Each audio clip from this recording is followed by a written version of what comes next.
Good afternoon, Tiger Bay. If everyone could please take their seat, we're going to get started. I'm so happy to see all of you here today. My name is Misty Servia. I am the Vice President of Tiger Bay, and we like to begin our meetings with the Pledge of Allegiance. So if you would please stand and say the pledge with me. I pledge allegiance to the flag of the United States of America and to the republic for which it stands, one nation under God, indivisible, with liberty and justice for all. Okay, great. We have a wonderful program for you today. And I apologize that Judy Sedgman is not here today, but we are continuing in her absence. And today we have the candidates for the District 2 Manatee County Commission seat. So here today we have the incumbent, Michael Gallen. We also have Charles Smith, who is currently a City of Palmetto Commissioner and running for County Commission. And we have former County Commissioner Gwen Brown also, who is running for this seat. What I'm going to do is ask that each of our speakers keep their comments to about 7 minutes, their introductory comments. They're going to tell you about themselves and why they're running. And then we will move to questions and answers. And you do have to be a Tiger Bay member in order to ask a question. If you are not a Tiger Bay member, come and see me and we can help you become a member. We would love to have more of you as members. Okay, so with that, Michael, if I can ask you to come up and get started. Thank you.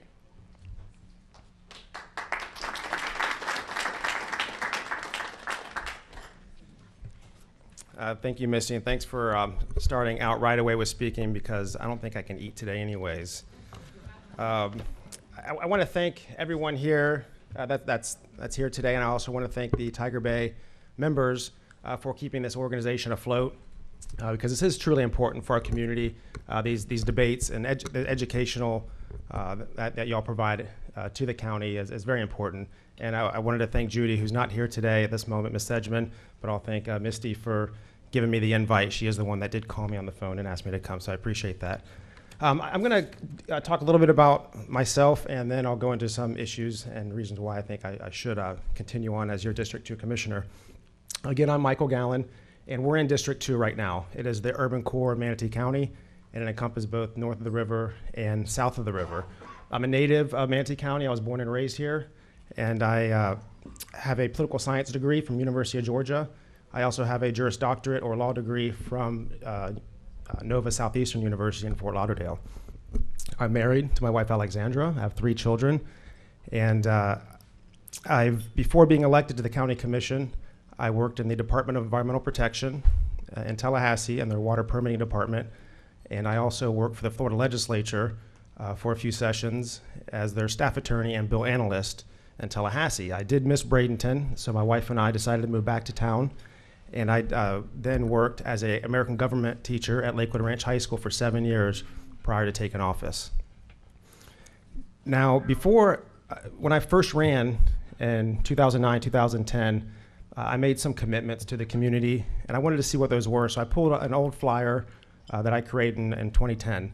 And it's so old, my little boy Thomas is not here, but my wife is pregnant with Thomas in this photograph. In fact, when I announced to run, it wasn't a few weeks later that we realized we were having another child, so that was a kind of a wondering if I was doing the right thing. But here's what I told you all back in 2010. As your representative, Michael Gallen will work to lower crime. He will work to expand existing businesses and attract new businesses, create a diverse and high-wage job market, provide our schools and social service organizations with the resources they need, especially our children, and preserve and protect the natural and historic resources that make Manatee County such a special place to live. I say that because I feel like we have succeeded in those promises as a community. We've succeeded. It's something that we have to continue working on, but I think it's just an example of how we have been successful over the years. Now I'd like to discuss some issues that demonstrate that I have been a proactive commissioner, successful with resolving many tough issues, and also in doing that, I did two things, or we did two things. We saved taxpayer dollars, and we improved quality of life in Manatee County in tackling these issues. Now, I'll start out with number one, in reducing crime. In the 6 years prior to me being elected, there were over 1,734 sheriff responses to a particular store in the Palmetto area. So bad that frequent shootings occurred, and a woman was shot by a stray bullet in her front yard. For those of you unfamiliar, this property is located right next to Lincoln Middle School, adjacent to it, to Lincoln Middle School, surrounded by churches, surrounded by homes, surrounded by preschools, and then to the west of it is the Palmetto Youth Center. What's worse, the children were forced to walk by this property daily, twice a day, and be subjected to this nuisance that was occurring in the community, these criminal nuisances. The community leaders came to me upon being elected and asked me if I could do something. So what I did is I said, I'll try. I'll see what we can do. I pulled the file that Manatee County had. I researched the file. I assembled the facts. I interviewed witnesses, and I researched the law. And I found that Florida statute was on our side, that I was able to find the public nuisance statute and convince our board to file a public nuisance claim against this business.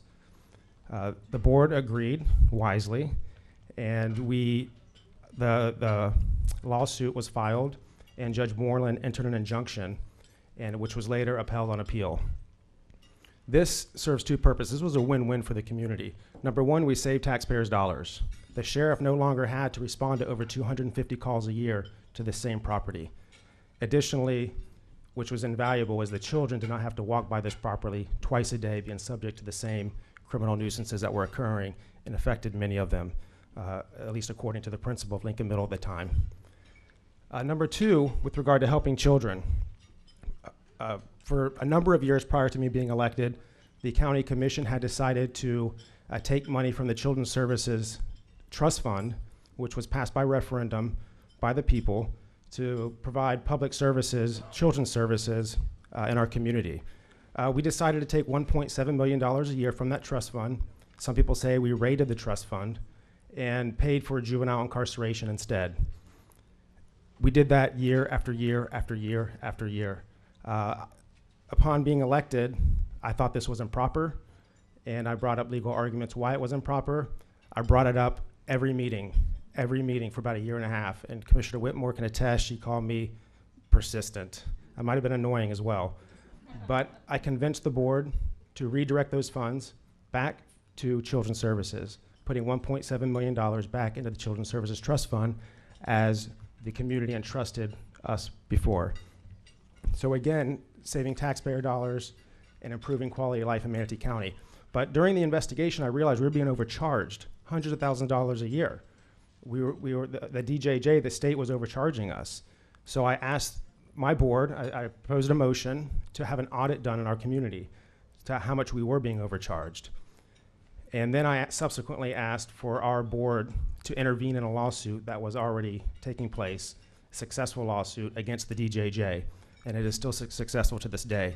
Just last week, the Braden Herald estimated that we should be owed $4 million back into Children's Services because we were overcharged by the state. I think that was a pretty successful accomplishment that we really could not have done without the people in this room. And this was a community effort. So again, looking out for taxpayer dollars and improving quality of life in Manatee County. I also, upon being elected, opened up the dialogue to open up our public school playgrounds after school hours. The playgrounds were locked up after hours, and fortunately the school board embraced the idea. We've been working on a joint use agreement since, and many schools, especially in District 2, have opened up their gates so that the children and families can use these public resources that we have already paid for. This, again, a win-win situation, saving taxpayers' dollars and improving the quality of life in our neighborhoods. When I was first elected, I promised to be a full-time commissioner. I gave up my teaching job. I gave up the practice of law, although I still am forced to do pro bono hours, 30 hours a year. All the other practice of law I do for the people of Manatee County. I use those skills to help improve the lives of those in Manatee County. I do three things every day when I wake up. I'm your representative, I'm a daddy, and I'm a father every day, day in and day out. And those are three tough jobs, to say the least. But I really want to emphasize one important fact that's occurred over the last several years. In conclusion, we've been able to make quality of life improvements in Manatee County. We've been able to keep taxes low, and we've been able to create jobs, all while enduring the impacts of the Great Recession and decreased revenue over these years. Regarding jobs, I've supported the county efforts, the incentives that they've provided, and partnership with the Braden Area Economic Development Corporation, which have lured businesses to Manatee County, and lured big businesses in Manatee County, and enticed existing businesses to expand. And we've created hundreds of jobs in Manatee County. We have thousands on the horizon that are coming, and we've done some wonderful things with that out at Port Manatee and here locally in our urban core. So improving quality of life is number one, keeping taxes low. These are very important things. You know, raising a family of 5, I know how important it is in making a better place for my children to grow up, and I'm committed to doing that every day. But I can't say all this without saying and recognizing that those in this room have helped, have been essential, and will continue to be essential. I see a number of partners in the room today that work with the county, that work with the school board, and work with other agencies to improve our community. So I want to thank you all very much, because I could not have done that without you. It is essential, and I'm glad that you have been there and that you'll continue to be there. And hopefully I will be as well. And I will look forward to your support in August and any questions that you may have. Thank you very much.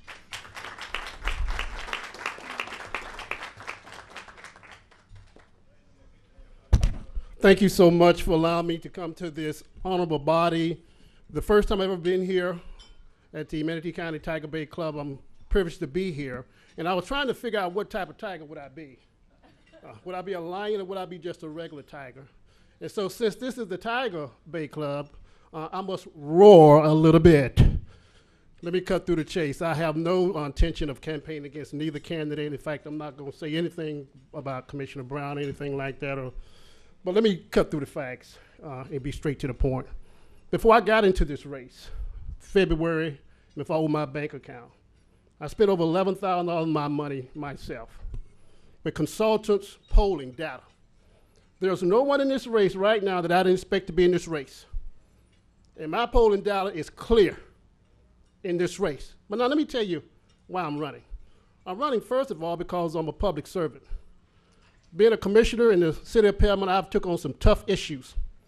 When our CRA didn't work, as chairman, I led the charge to reinvent the CRA, that we need to rewrite the program, that money was not getting into the community like it should get into the community. So I led the charge to change that. As chairman, I recommended Jeff Burton to be hired as the CRA director. I did that. It didn't come from anyone in City Hall. We had met for 6 months before we decided to make change because money was not getting where it should get. Everything that we have done into the city of Palmetto has protected the environment, increased business, increased parks, and things that you can actually go and see. I'm not going to sit here and tell you anything that you can't go and see. A multicultural festival created to deal with issues in the community after King Parade with shootings and things like that. Crime prevention, we created that, $25,000 issued for that after Martin Luther King Parade to curb crime and violence, where people go home in a safe atmosphere, where money go directly back into the community, where people in the community that reside in the community actually receive the funding. I put that together. The first housing authority in the history of the city of Palmetto meets May the 9th, where our governor has just put over $100 million into the trust for housing, where now we are separated from Manatee County government dealing with their housing authority because we want to deal with our own housing problems that we have. Created a partnership with Manatee, Habitat for Humanity, where elderly and moderate individuals that cannot afford to fix their homes receive up to $25,000. That's a partnership with CRA, City, and Habitat for Humanity. Over 7 homes have been completed. $300,000 was put into that budget by me. I've served 5 years as CRA board and as chairman. I fought the fight to change that to make sure that we understood why our CRAs work. I am the only candidate that understands why Manatee CRA does not work, why the money's not getting to the individual like it should. the issue that they want to get rid of their CRAs. Why we don't have one north of the river?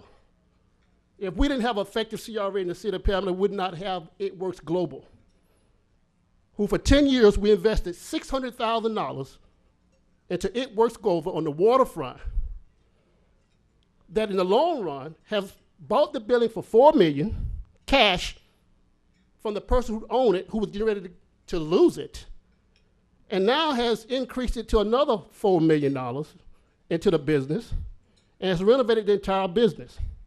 We're moving forward with that. $600,000 over a 10-year period. The investment over 25 years will be $19 million. Manatee County Rural Health Service received the allocation of $50,000 from the CRA.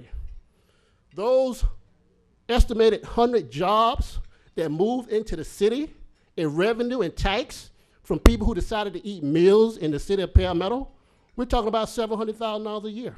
And by the way, there's other incentives that they can apply for. I fought the fight to rewrite the comprehensive plan, to put proper staff in place, to do things that we needed to do. We have a partnership with law enforcement from the CRA, where over $750,000 goes to law enforcement because we have a partnership with our CRA and law enforcement in Chief Wells, where we have community patrolling that take place. We're able to buy equipment for law enforcement. We hired 2 veteran law enforcement officers who have a combined total of about 48 years who retired from other law enforcement agencies. They came over through that program. They don't answer to anyone but the chief of police. Why is that? Why would they answer to someone who's been on law enforcement for 2 or 3 years? We've cleaned up drugs, dope. When the shootings took place in the city of Palmetto, I spoke out publicly against it.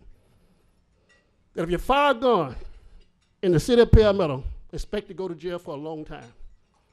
8 tips came to me when I made that statement across the county. And I referred them to law enforcement because I stood up and said that I was standing to go and testify against anybody that unlawfully fire a gun in the city of Palmetto. 8 tips came in. Some of those crimes have been solved because I took a position.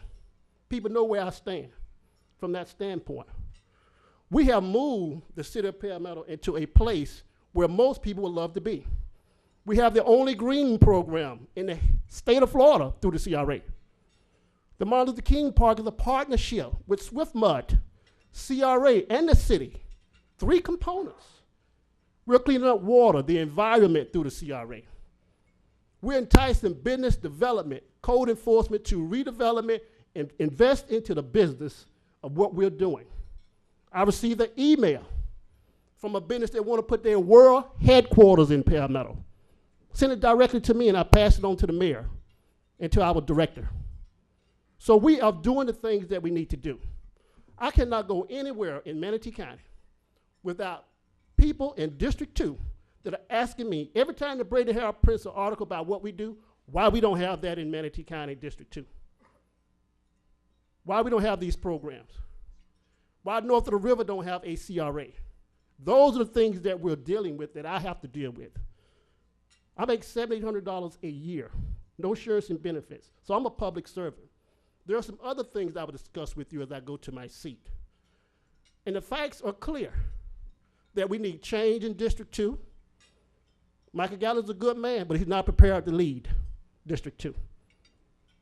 I'm the state president of Florida Black Caucus, a local elected official. That's every black elected official in the state of Florida except for legislators that chose me to lead that organization and write the plan across the entire state on crime prevention and things like that. Thank you so much.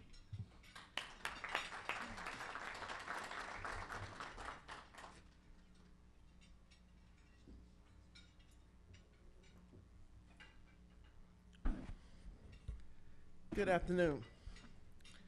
My name is Dr. Gwendolyn Brown. I'm running for County Commission for District 2. I found it all interesting and all touching in terms of what I've heard so far. No one likes a good challenge like I do. I like the fight. I like to come out battling. And hopefully I always like to win, as most people do. I'm here to disappoint these two gentlemen sitting next to me today. I'm not running for office for this district, but I'm here today because of being invited, and I wanted to come here publicly to say that I'm not in this race. Now, I know you guys are hurting about the bawl and cry, but don't shed a tear. It's for reasons of personal reasons why I'm having to drop out. But let me tell you something about Manatee County. Manatee County is a good place to live. In terms of business, it's good with the job now that we are expanding business and that we are promoting business. But it's the business that exists now that we have to promote. Those who are in business now. It's nice that we can go and close down a groover. You don't talk to groover, but you can go and close down a groover. And we have grown-up weeds there that they mow when they get ready rather than when the grass get up to around your knee. So it's all right for the kids to see that part of it. Nobody talk about a county partnership with business. And that's what you have to have in all of this expansion and all of this promotion of jobs in the county and in the district. The reason why you promote jobs in District 2, because when the bottom hit, we are the hardest hit. When you have a cold, we have pneumonia. And it's important that those folks feel that they're going to be able to recover and get jobs for their families and to feed their families. As one young man said to me, I need to be able to feed my family. And that's important, that we are approaching business to see what is it we can do to help you in your expansion so that you can keep your business, so that you can expand your business. That means you hire more people. But if folks in District 2 are not being hired, that's not a good thing. We have a lot of businesses in Manatee County, a lot we don't even know about. But they have to be expanded, and the knowledge of them have to be more known about who they are and what they're about, so that folks have the opportunity to apply for those businesses. There's things about District 2 that you have to know about. You have to know the folks that you're serving. You have to also know sometimes their interests before something major happens. What creates that? It's nice to have a park. We have a nice park, Lincoln Park.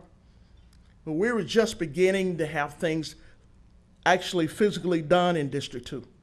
We have a new road, 17th Street, it lights up. Folks have been asking for that name change of 17th Street for years. But it's like it can't happen. I don't know why it can't happen, but it's like it can't happen. It should happen because they live there. They live right on that street. It's easy to say, well, you got drug activity, especially when you don't know what you're doing or you don't have an answer, the right answer. I've always been a supporter of the sheriff and his efforts in trying to get things done in District 2. Because see, if a community support him, he then support the community by dealing with the issues that exist. And every year, there's an issue with his budget. It shouldn't be. Why? Because no one wants crime. No one wants that problem. No one wants that problem. But you have to deal with it, and you deal with it heads on. And that's why I've always been supportive of those efforts. I'm supportive of business. I've always been supportive of business because that's what keeps the community going. That's what keeps it alive. There used to be businesses on 9th Street. There need to be more business in 9th Street in Bradenton because that's what's going to liven up that community. You have Lakewood Ranch thriving and new businesses coming in. You need to have that in West Braden as well. They don't know it yet, but they need to have it, because that's what kills a community when you don't have anything going on. You don't generate any businesses in those areas. That's what kills a community. Everything goes hand in hand, and it's like a circle on how you're working together to make it better. And politics is like what I promise I'm going to do for you, and most times don't ever get it done, or neglect to say, well, I come in behind you to expand that what you've already started. And so I just came to lighten up your day today, and just to give these guys a little excitement and thrill, and to make Mr. say, oh my God, why not? But it's for reasons that's important to me. It's to why I am not, and it's important to my family. So I don't know what to tell you about this race, but I'll tell you this. These are folks who's going to vote, who's not going to come to Tiger Bay. They're not going to go to much debate, not unless you take it to them. That needs a good commissioner, one who's going to support them and learn all about them and what their needs are, and to be able to fill in that block, that space, that empty space that exists. I want to thank you, Tiger Bay, for inviting me. It's my pleasure of being a commissioner for 16 years, and I just realized I'm a bigger person than you ever even thought I was. Even you guys' nightmare, but that's good too. So it's all yours, mister.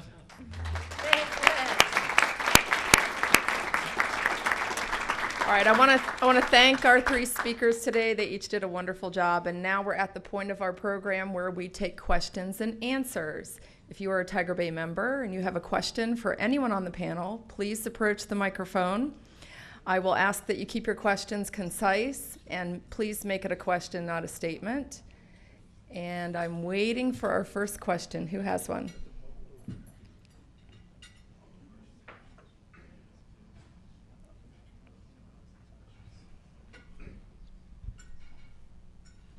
Please state your name and your question. Thank you. Hi, good afternoon. I'm Matt Bauer, and I am a member. My question for the panel here today is, I'd like to know what your stance is in terms of when you're running the race regarding the funds that you receive. Who are you willing to receive campaign funds from? And more specifically, what is your stance in terms of PAC money? Are you willing to accept the money, or are you willing to accept help from PAC groups for your campaign? Okay, and we'll go in the same order that we did for presentation. So, Michael, would you like to start? Thank you for the question. It's a very good question. You know, part of the problem that we have in America is we have large PACs giving unlimited amounts of dollars, and it starts in Washington and filters down to local races, and I feel like it gives individuals a disadvantage when you have one individual who heads a PAC and they can give tens of thousands of dollars to one candidate. I think that kind of gives them a leg up. But I've always been committed to accepting individual contributions from one individual, living, breathing human beings. And you know, I know a lot of those human beings have businesses, and obviously they have interest in those businesses. But I'm willing to take one check from each individual, and that's it. I don't want to accept PAC money. And I have a friend who's mows lawns for a business, and he wrote a check out of his lawn business, and he's an individual who has a lawn business. I'll take his check. But as far as PACs are concerned, I just think that kind of gives a little bit too much influence to single individuals, and that kind of goes what I think is one of the root issues in American politics today. So I hope that answers your question. Thank you. Let me say this here. Commissioner Gallen has about $15,000. I may have about $1,300. I'm running for District 2 to empower businesses. District 2 needs businesses, economic development, and trade. My campaign, which I have not even started soliciting money, was accept money from anyone, ethically, business, environment, community, small business, residential. I am not going to put myself, because that's why District 2 is suffering. You do not need a commissioner who don't understand that you need business and development in District 2. How are you going to get someone to develop in District 2 if you're taking that position? The ones that are developing countywide are the same ones that I got encouraged to develop in District 2, hopefully to get a CRA, to empower them to develop for jobs. And this is why I'm running. My family has been in business for almost 50 years, had 1,000 employees in Manatee Harvesting one time. We still have 50 today. We have real estate investment. So I understand payroll. I started doing payroll at 13 with my father's business. We still have a packing house. So I understand that businesses need to be a part of my campaign. People knock on my door saying, I need a job. We don't have any jobs. They need walking jobs. And so I'm not going to limit my campaign to any donation. The facts are these individuals are not going to give Commissioner Gallen a donation anyway. So I'm not going to play that trick. You know who they are. And I'm sending letters to anyone that develop anything in Manatee County. Charles Smith can't be bought for $500 or $1,000, and you already know that. So if your conviction with money you accept for developers define who you are, you shouldn't be running. Commissioner Brown is correct. She hears it. Economic development, jobs, opportunity, that's what we need. So how could you be a commissioner saying you don't want them involved with what's taking place, and those are the same individuals you got to sit down with to encourage them to develop? Thank you so much.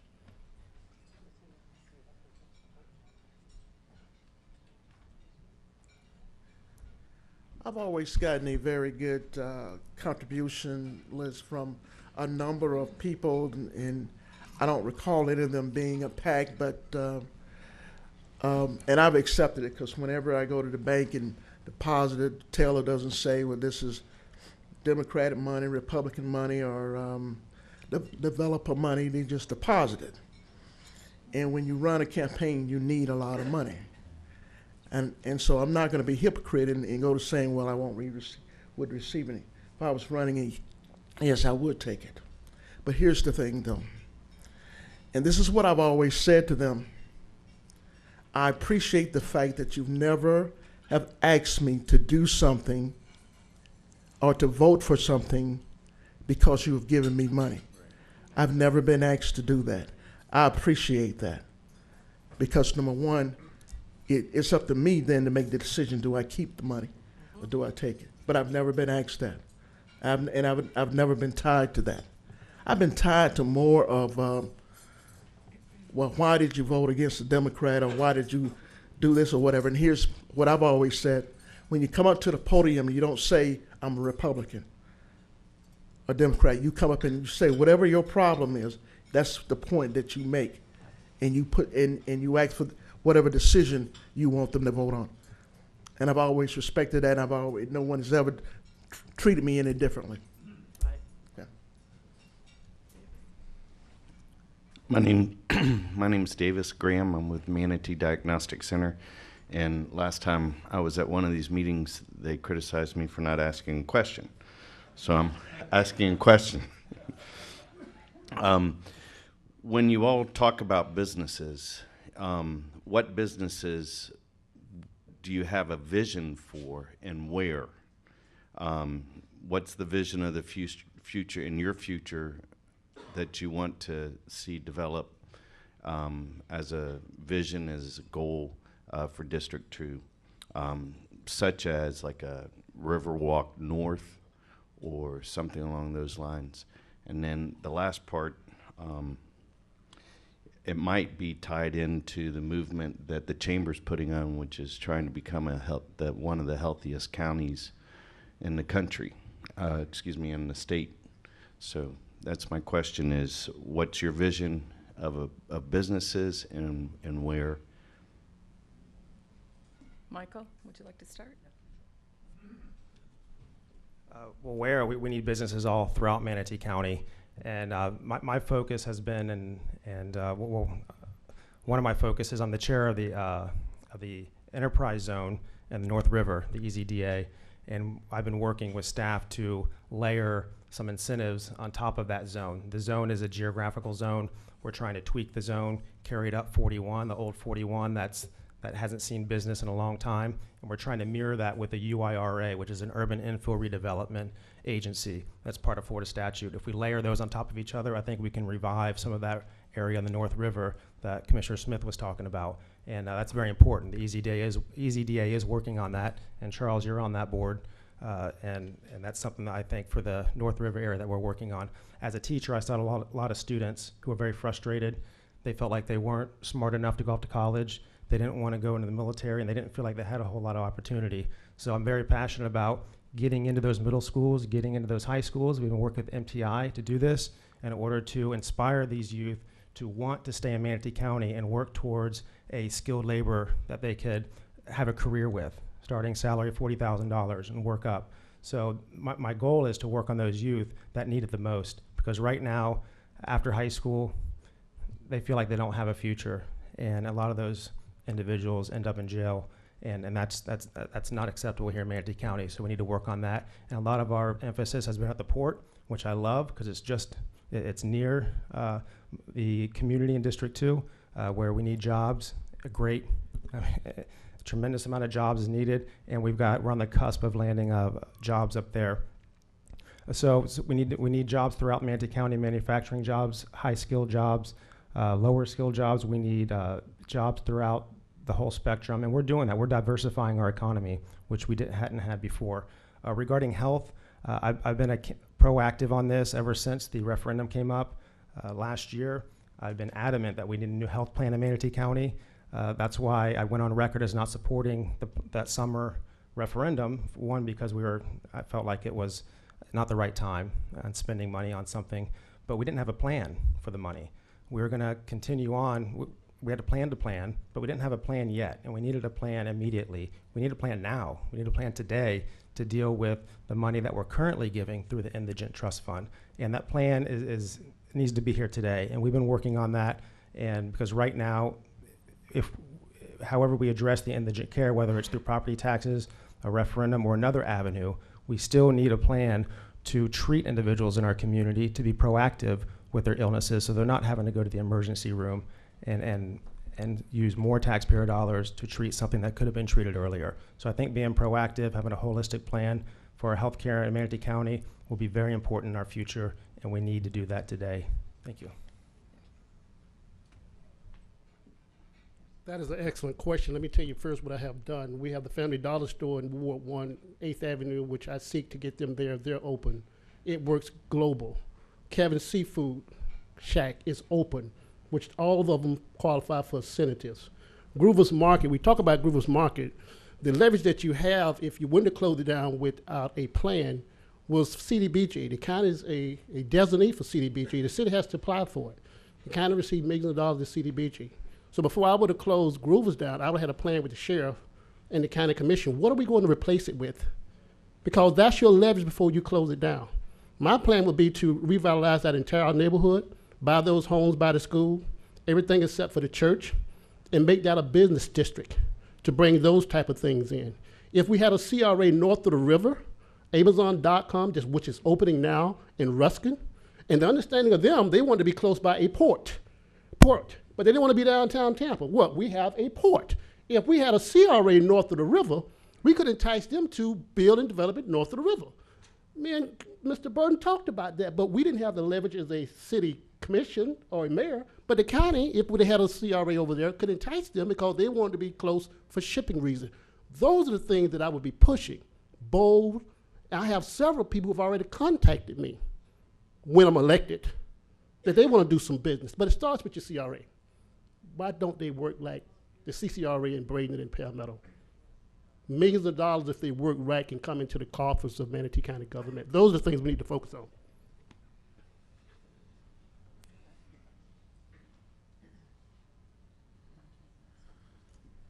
Now, any smart person would say, now, you don't have to respond to that. Don't do this. But here's the, let it, the folks who wants to be.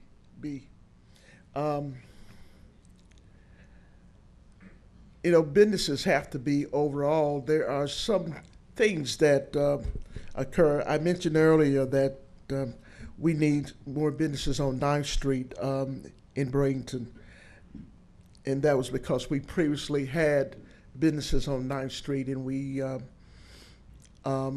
and when the city expanded 9th, that they took away all the businesses that existed, and now you have a few now, barbershops and things of that sort.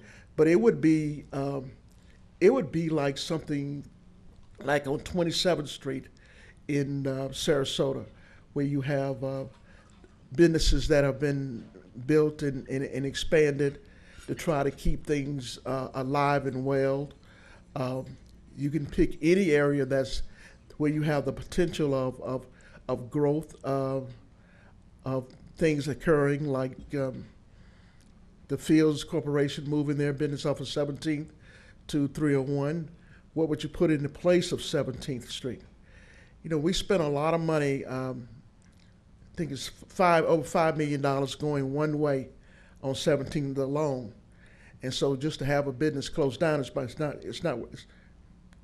ain't worth anything. Not a cotton picking thing. It's what you do with the business and how you try to expand and put something good there. You could buy the houses that are next to it and expand that, but it's and all of it's not done by CRA because you can. There are other funds that you can look at to try to expand your business, but it's a partnership, and it's about the county partnering with the business, and the business may not be the greatest business in the world, but partnering with them to make sure that whatever they have is suitable and is cleaned up and ready, deserve to be where they are, where they exist in the heart. Exactly. Yes, and you can fast track. Now, one of the things I heard the last meeting here was that the developer says, well, I don't like the joint partnership with the county because when he moves, he needs to be able to move. We fast track business coming here. Why can't we fast track businesses already here? Why couldn't we not do that? There's no reason why we couldn't. If you take downtown Bradenton, for instance, or Main Street, one of the things you would find is that the city closes on Fridays. If the county closed business on Friday, it would hurt all the business along 9th. Now, I know there's a lot of beer drinkers there, and a lot of beer drinkers probably in here, but you would hurt that row of business tremendously. But you would find out why wouldn't you not close? That's one of the reasons why you wouldn't close. You would literally clear. You would really get rid of the business that you have downtown. It would make it hard for them, their profit-wise. There are things like that you need to do to make sure that the decisions you make, how it affect the business that you have that's existing, more than anything else, as well as bringing in. In terms of bringing it to the state, that's, you got to get the state to halfway do what they need to do. Let him to do that commercial he does now that says everything's good and great, and expand upon that. Thank you. And I don't see anyone else here for questions, so I'm going to ask a question of our three panelists. I think our county administrator has done an excellent job of running the county effectively with less and less money, but I don't think anyone would argue that we've cut it as close to the bone as we can. And so my question for our panelists is this: are there other public-private partnerships that we're not currently pursuing that we should pursue? And if we had to raise the millage rate, and I know that's a political hot topic and nobody wants to do that, but if you had to raise the millage rate, in what instance would it be for? For what services? Michael? Two areas where I think we have an opportunity for public-private partnerships. Well, we have a lot going on in Manatee County that aren't hitting headlines. We have hundreds throughout the community between our nonprofits and our for-profits. But two that stand out to me is public transportation. The county has been in dialogue with Sarasota County, but Sarasota County hasn't been as excited as we are. But I think that would improve public transportation, making it regional. I think we could save dollars and improve quality of life, which I think we should be all about in Manatee County as a board. Also, you may hear in the near future, although there's a lot going on because of with the animal service issues, but there's a potential there for public-private partnerships in the future as far as continuing on our no-kill efforts and adopting out pets with the help of others and partnering with them. And the second part of the question, and I didn't write it down because I was writing down my other stuff involved, raising the millage.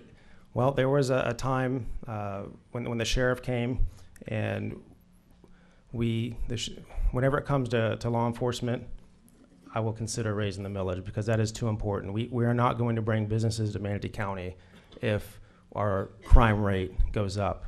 We are not going to be producing youth in our community that are going to be great citizens, good citizens, if our crime rate is going up. So that is too important for me, and I would be willing to raise the millage when it comes to crime in our community, just because we will not have a community unless we have crime under control. And I do want to thank the sheriff because you do have lower crime, just out in the most recent statistics, and I think that is very good for our community and for business in our community. Thank you.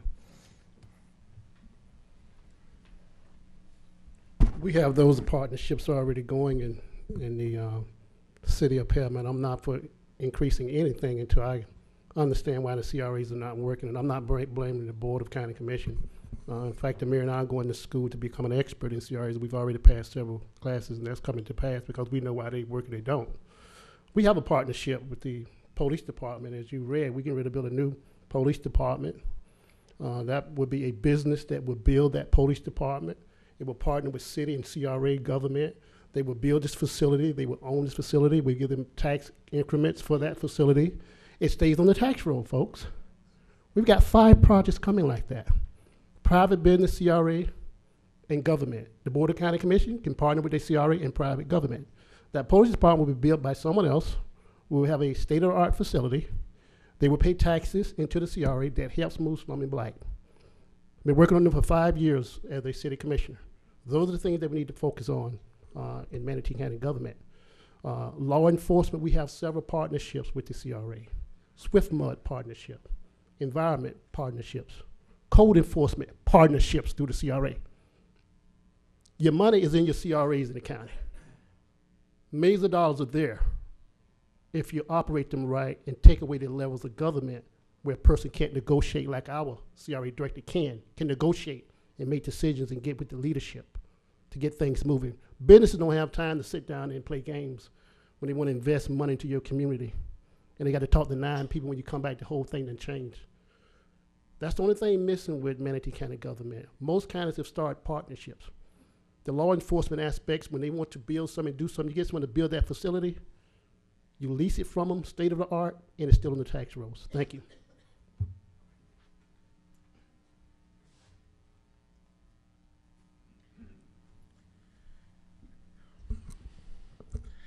There's a time when you would raise the millage, and it has to be a time where you can actually stand out and say why you would and why you think it ought to be approved. And it's definitely in reference to health care that I would see that you would do that, and this is why. There were a number of people that would come to my office and say, well, I can't afford to get my prescriptions, or I need to go and get this medically done and I can't afford to get it done. And I used to just reach in my pocket and hand them the money, and until one day the secretary said, well, Commissioner Brown, you shouldn't be doing that. And I said, well, the question is, where do they get it from? And how would that happen? And the many things that I've seen them get done was always very touching and moving to me to want to help someone. And I don't have a problem with that. I know there are people out there who need better health care and need to get health care and don't have the money for it. I know that. But the last time that referendum came before us, there were all kinds of misinformation and lies about what was going to happen if it was passed. Until it was just very unfortunate, and folks not wanting to say, well, I don't want to look after this person or look after that person. Well, that's your own personal feeling, but I have to go back. Sometimes it doesn't pay for some of us to go to church because we missed whatever it is we were supposed to be getting. So I'm supportive of that. I'm also in support of in law enforcement, because there has to be a mechanism of how you support what the sheriff is asking for, and what you're able to do, and it's going to be every year. It's going to be every year, and you're going to spend 2 meetings arguing or debating about do you or do you not raise his budget, or is the sheriff budget too much? You just don't do that. People do crazy things, and because of that, and when you're growing, the good doesn't just move here, the bad also move here, and that's what you have to remember. Okay, I'm going to let Mr. Smith make one follow-up comment at his request very quickly, so we can take these 2 questions. I did support the initiative for the health care. In fact, SCLC endorsed that, and we supported that openly, and we also showed up to the rallies to get that done because we think it's very important. I just want to clarify that. But I'm not running to increase anybody's taxes. Let me be clear with that. To digest the budget, I'm for health care. I've been in New York several times. I have a lot of friends in health care. I have people that I know, and my constituents do not have it. But I did support that when it was on the ballot, and we endorsed it, matter of fact. Thank you. Okay, thank you very much. David, thank you. Hi, David Zaccanino, and I am a member. There's been a kind of a controversial issue lately in your district, and so I'm going to ask a loaded question.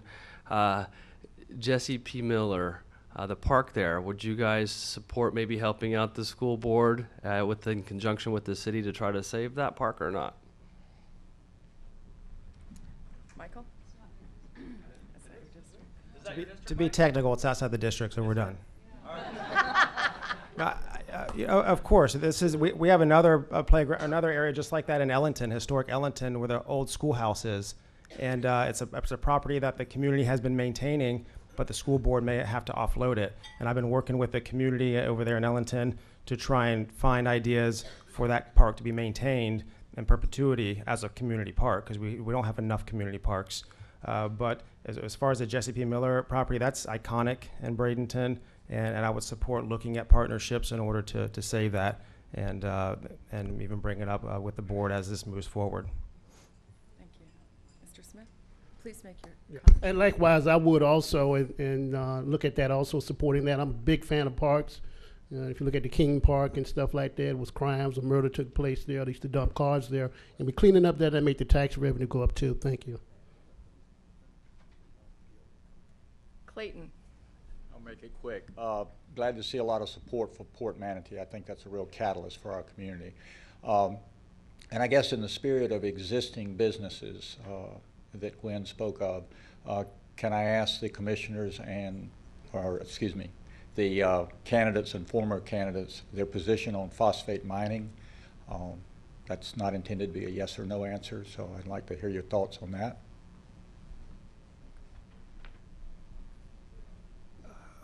Yeah, phosphate mining, my record on votes on phosphate mining, let me just say that they're not super big fans of mine. I look at phosphate mining as something that, we're really taking the health of our community, the ecology in our community, our water supply, which is so important for the farming industry, our ag industry, and the health of our community. I'm really concerned when we blitz wetlands at the rate we are.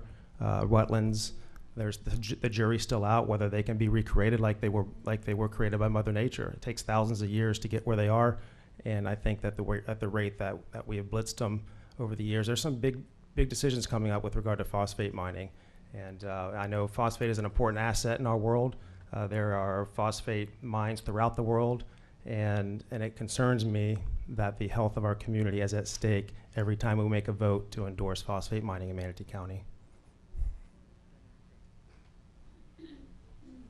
This is one of the things that I want to be open-minded commissioner, and the phosphate mining and stuff, it's really kind of difficult for me to digest that. I would have to look at the documentation and things like that. It'd be more of an uphill battle with me dealing with the phosphate mining because the things, what you do to our environment and stuff, but I must be open-minded as a commissioner. I'm not running a closed-minded campaign, open to all ideas and everything. I couldn't guarantee you anything in life but death and taxes. Thank you.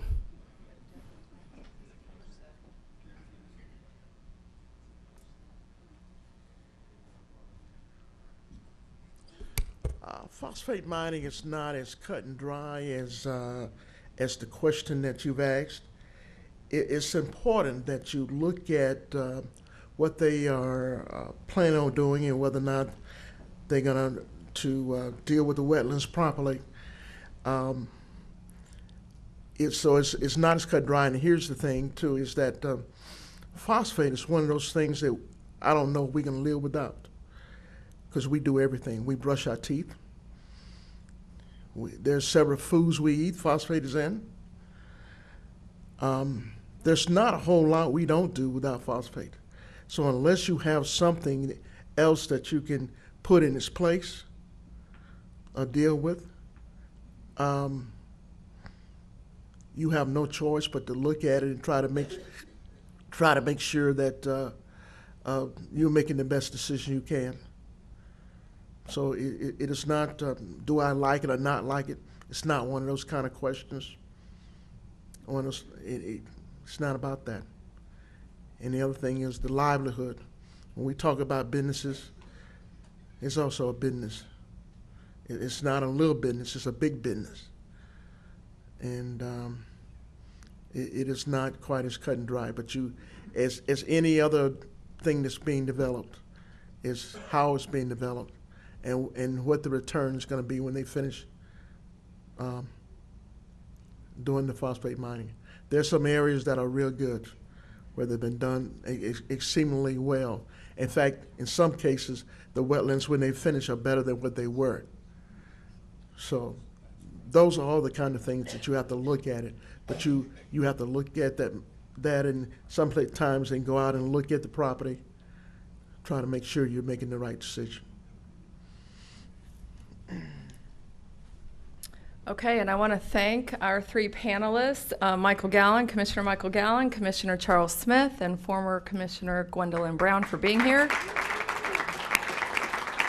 I want to thank all of you for being here, and I would like to invite you to please sign up for our June luncheon. You'll receive an advertisement shortly where we will talk about demystifying development and the rules that govern development. Thank you.